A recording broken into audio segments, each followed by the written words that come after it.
You've been dealing in cars and trucks for 4 years. In 2016, after holding a Nissan dealership for many years, you said, I'm out. Why? 42 years of being an auto retailer, we see things. And corruption can either be a prosecutor's act or it can be unethical behavior. Nissan has acted in unethical ways dealing with their employees, their dealers, and their customers. Well, it's a big move, though, to simply say, I'm done. You put in the investment and then you sold.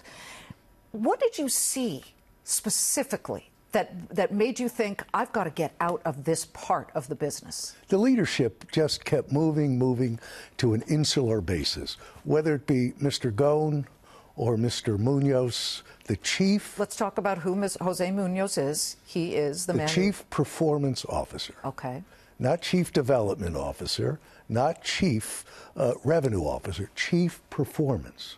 So everything was performance, but with metrics that were very narrowly defined and changed at whim. This is a company that became out of control with their power over their dealers and their employees. Human capital, I watched it, was destroyed at Nissan over years. Longtime good employees, if they didn't march to the chairman's tune or Mr. Munoz's tune, they're gone. People that I did business with for 30 years, gone in a day.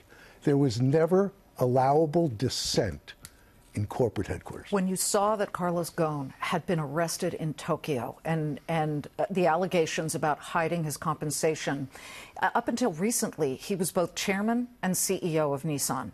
He's still that for now at Renault, although temporarily he's sitting in prison. What do you think for all publicly traded companies? There is a concern that when you have absolute power, you know the saying. Absolute power corrupts. So when you have a CEO reporting to the chairman and he's the same person, where are the other voices in the room? Where is the allowable dissent? It was a whistleblower, actually, according to the Japanese prosecutors who brought this to their attention. Then they raided the offices and then they arrested Carlos Ghosn, who, by the way, innocent until proven guilty. Absolutely. Very important here.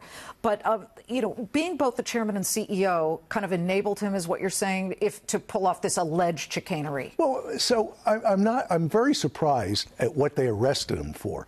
I'm not surprised that this could be the final act of somebody who was in complete control, untethered to reality. Steve, would you, now that there may be a management change overall and maybe a culture change, would you go back to having a Nissan dealership? Absolutely. This is going to have a tremendous cleansing effect. There's going to be more whistleblowers, my opinion. My opinion is that you will see in the future a restatement of earnings, restatement and write-down of assets, and extreme litigation.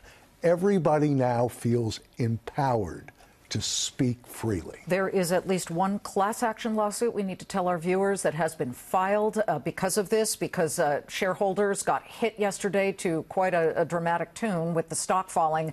Steve Kalafer, thank you. And we do want to let people know we put in a call to Nissan here in America for a response. We told them that Steve was going to be on and what he felt he had to say. Nissan Group, and this is what they told us, Nissan Group maintains a close relationship with our dealers to grow our collective business across the country.